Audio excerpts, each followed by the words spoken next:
Nos encontramos aquí con Eduardo Vega, a quien ya le damos la más gentil bienvenida. Gracias por estar aquí. Sigrid, muchas gracias por la invitación. Bueno, hablemos un poquito del Congreso. Ya que estamos con ese tema, ¿cómo ve usted el trabajo parlamentario? Porque el último día del cierre de este periodo, en todo caso el legislativo, se ha aprobado esta norma orgánica de la Junta Nacional de Justicia, que también ha tenido muchas dudas, ¿no es cierto? Sí. Mucha polémica. Bueno, Sigrid, mira, en general ha habido momentos de mucha tensión. Creo que ha habido idas y vueltas, creo que el ritmo de trabajo de las comisiones no fue similar, el de justicia avanzó un poco más, el de constitución se quedó, pudiendo haber trabajado de manera conjunta y por lo tanto ganar tiempo para tener un dictamen. Esto en los últimos días felizmente tuvo un desenlace feliz, digamos, en que lograron consensuar un texto y llevarlo al pleno para el debate correspondiente. No es la norma perfecta, Sigrid, pero creo que sí recoge lo sustantivo. Y ahí es donde entro yo creo que al tema de fondo. Teníamos un Consejo Nacional de la Magistratura que demostró la gravedad de la corrupción a la que había llegado nuestro sistema de justicia. Cómo servía como una maquinaria para los nombramientos, para las ratificaciones, para la selección de magistrados, y luego cómo eso servía para una cadena de favores y de corrupción en el Poder Judicial, en el Ministerio Público. Creo que no hay que perder de vista eso. La magnitud de la corrupción a la que había llegado el sistema de justicia estaba centrado en el Consejo Nacional de la Magistratura. Y eso es lo que había que cambiar, eso es lo que había que modificar. Llegamos a este cambio mediante la reforma del referéndum y logramos que se instale esta nueva Junta Nacional de Justicia, que yo diría que el tema central que trae es que ya no los miembros de esta Junta Nacional no van a ser elegidos mediante la representación de algunos gremios, universidades, colegios profesionales, sino que ahora van a ser elegidos principalmente por sus méritos, por su trayectoria profesional y sobre todo, Sigrid, por su honestidad. Ahora, si eso no se cumple, creo que no habríamos avanzado nada en este proceso de un cambio radical en el sistema de justicia. Pero hablemos un poquito de eso porque yo lo veo usted muy optimista y más bien las opiniones que yo escucho a menudo son todo lo contrario. Es decir, ¿qué requisitos se necesita para formar parte de la Junta Nacional de Justicia, que es el filtro que ahora vamos a tener para elegir a buenos jueces, para sacar a los malos elementos, fiscales también? Y yo veo los requisitos y claro, es ser peruano, mayor de 45 años, ser abogado y si no eres abogado, investigador jurista con un mínimo de tiempo de experiencia. Pero algunos dicen, ok, ¿por qué no desarrollar más eso? ¿O es que lo va a desarrollar luego la comisión que elija a los integrantes? Y el otro tema que me parece crucial, este falso debate de la meritocracia versus la paridad. Como si realmente esa ley orgánica además estuviera asegurando la meritocracia, que yo creo particularmente tampoco es que tenga tanto filtro para eso. Así es. Mira, yo empecé diciendo, no es la ley perfecta, pero efectivamente creo que hay partes sustantivas. Y sobre lo primero, Sigrid, ¿cuál es la calidad, el perfil que debe tener este nuevo miembro de la Junta Nacional de Justicia? Lo dice la Constitución, Sigrid. Tener reconocida trayectoria profesional y solvencia moral e idoneidad ética. O sea, no lo digo yo, lo dice la Constitución. Y la Junta, la nueva Junta, va a tener que cumplir con esos requisitos y cuando nombra a los magistrados también. Entonces yo creo que ahí se ha puesto ya una valla muy alta. La meritocracia, la trayectoria profesional, la honestidad de las personas va a estar por encima de lo que pueda decidir esta Junta. De ahí yo creo que esa es la importancia que tiene también esta comisión especial que ahora va a tener que elegir a estos miembros de la Junta, que son el defensor del pueblo, el presidente del Tribunal Constitucional, la fiscal de la Nación, el Contralor General y los dos miembros de las universidades que se han elegido. Yo te diría, Sigrid, no es la ley perfecta, hay críticas, yo tengo 3 críticas muy puntuales a la ley que hay que desarrollarla. Sí, porque se lo iba a preguntar y ahora que de repente nos las explique, quizás se pueden hacer modificaciones luego de conformada la Junta Nacional de Justicia o ya no hay espacio o digamos, protocolo como para... Mira, ahí hay todo un debate, yo creo en la importancia de promulgar esta ley y que efectivamente luego haya una capacidad de modificar mediante alguna norma específica o mediante el reglamento en los casos que sea posible la norma. ¿Cuáles son las 3 dificultades que yo encuentro en la norma, Sigrid? Lo hemos conversado. El primero, este tema que la verdad, no sé por qué algunos lo plantean como una especie de contraposición, el tema de la meritocracia y la paridad. De acuerdo. Para mí no es un problema ese. El principio general es la meritocracia. Las personas ingresan a esta nueva junta y por lo tanto a ser luego magistrados, los que corresponden a ser magistrados, por sus méritos, por su trayectoria profesional y por su honestidad. Pero también, y eso lo ha desarrollado muy bien ya la Constitución, sentencias, hay la necesidad de que el Estado peruano genere también condiciones de igualdad, ¿no? Lo que se llama acciones afirmativas para poder lograr que las mujeres puedan también tener una participación importante. Si revisamos todo el trabajo de la Junta Nacional, del anterior Consejo, la participación de las mujeres ha sido muy limitada. 2 o 3 mujeres han participado y no más. Y creo yo, para los temas que la justicia ve y por la calidad de las abogadas que existen en el país, es necesario que ellas tengan una mayor participación. Entonces es un primer problema. Tenemos ahora una fiscal de la nación. Tenemos una fiscal de la nación. ¿No? Y estamos empezando a darnos cuenta que sí hay, digamos, personas que alcanzan los estándares de meritocracia, pero que pueden ser mujeres también. Así es, entonces yo creo que es un falso dilema este tema de o meritocracia o paridad. No, la meritocracia es el tema central y la paridad es un tema importante para promover el ejercicio equilibrado en este tipo de participación.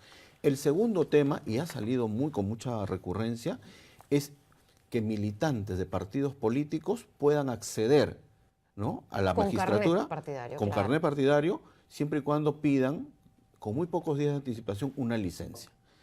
Y eso sin duda afecta la independencia, la autonomía, la imparcialidad con la que deben actuar los magistrados. Hay que erradicar eso, ¿no? Yo creo que hay que erradicar. Eso sí tiene que ser un cambio que yo espero que se dé en esta situación. Hay que ver si es a través de una ley, cómo se modifica, en fin, pero yo creo que ese tema no puede pasar. Creo que la justicia, lo que hemos evitado, lo que hemos tratado de superar con esta nueva Junta, es que justamente la justicia se vea tomada, se vea asediada por los partidos políticos. Entonces eso no se puede permitir.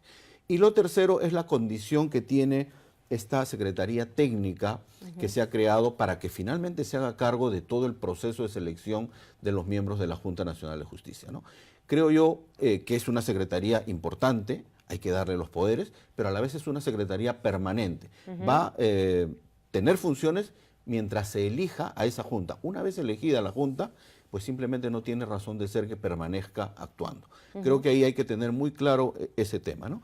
Hay otros temas importantes también, es por ejemplo los criterios de examen y de selección que van a haber para los miembros de la Junta. Se ha planteado como un examen... Eso lo tiene que desarrollar la comisión. Va a tener que desarrollar la comisión.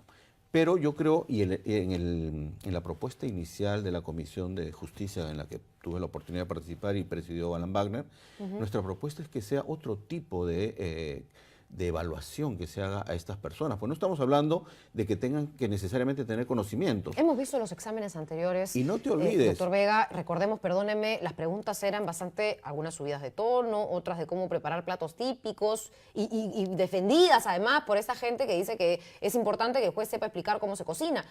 Yo no sé si eso también va a tener modificatoria. Así pasaba en el CNM, ¿cómo va a ser ahora en la sin Junta? duda, eso hay que cambiarlo radicalmente. Tampoco podemos permitir que... Y Nostroza sacaba, dice, las más altas puntuaciones en los exámenes. Ese tipo de exámenes no podemos continuarlo para elegir a estas personas.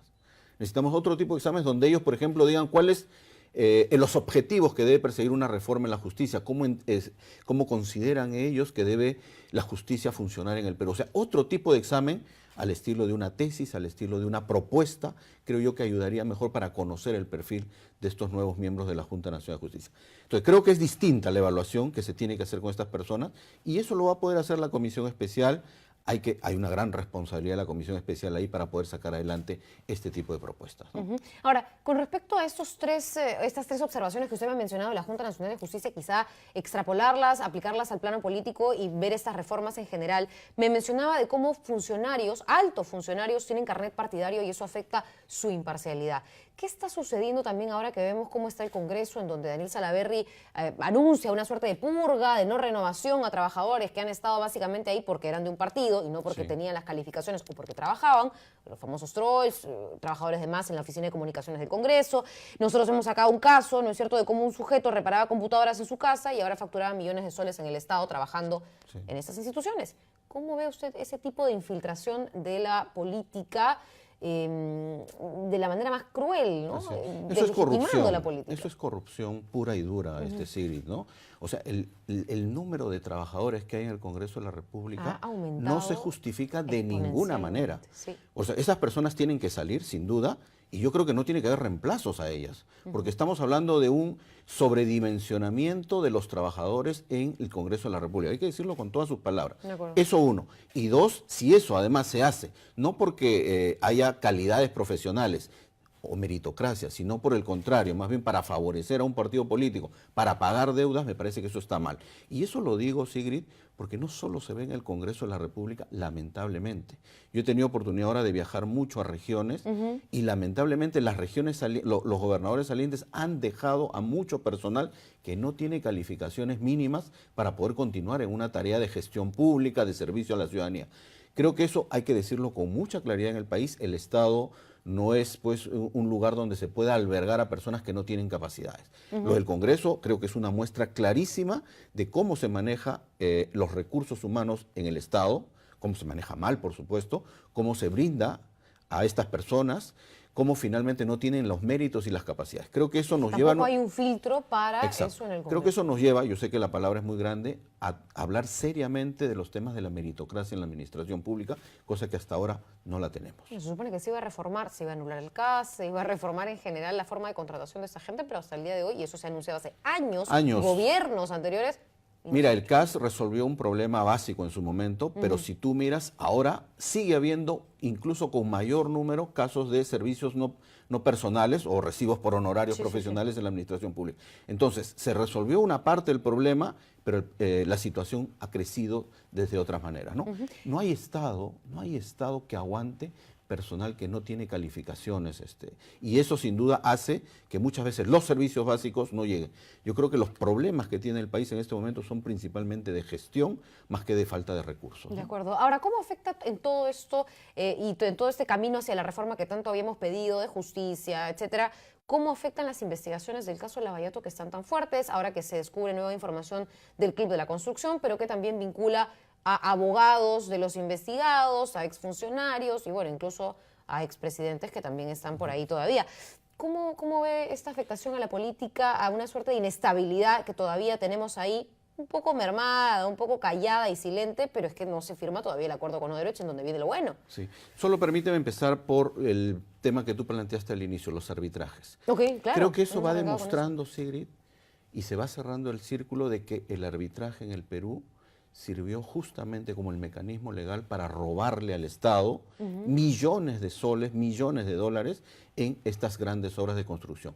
Y Odebrecht utilizó ese mecanismo de manera muy eficiente.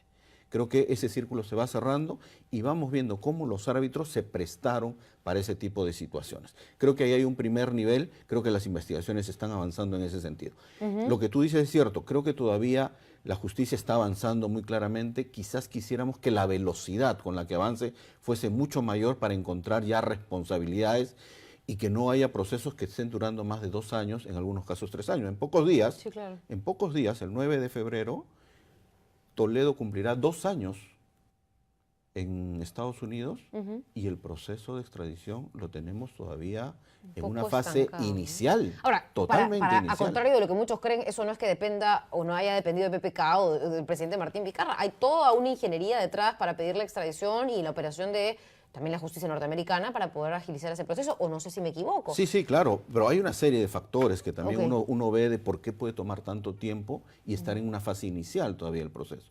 O cómo, ahora me quedó clarísimo a mí, cómo se retrasan estas investigaciones y estas declaraciones de colaboradores eficaces, porque hay una serie de manipulaciones del proceso, de situaciones que se presentan, o de que se quiso hacer abortar este tema del acuerdo de colaboración. Sabotear, bueno, se quiere sabotear. Yo creo que ese es el tema de fondo, porque hay el temor de lo que vaya a salir de esas declaraciones.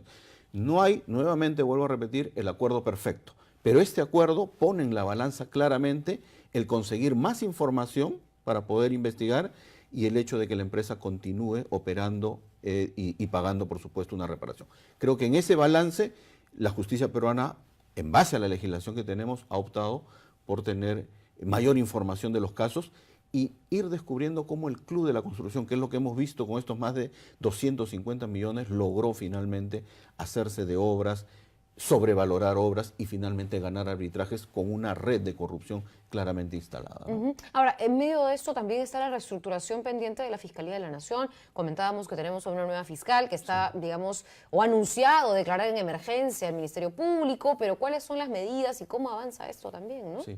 Mira, yo creo que en medio del debate que originó el ex fiscal de la Nación, Chávarri, y de cómo estaba llevando a su institución realmente a una a una crisis muy grande. Felizmente hubo la salida de la nueva fiscal de la Nación. Creo que todos reconocemos en la doctora que tomó el toro por las astas, declaró la emergencia como correspondía, y ahora creo que lo que se viene en este proceso, Sigrid, es que la propia fiscal de la Nación pueda desarrollar, pueda proponer una norma de actualización de lo que es el Ministerio Público. Tenemos una norma que viene del año 81, ya estamos hablando de muchísimos años atrás, y que justamente no se ha renovado, primero en su estructura, y en segundo lugar para hacer frente a estos delitos nuevos, a esta criminalidad organizada nueva.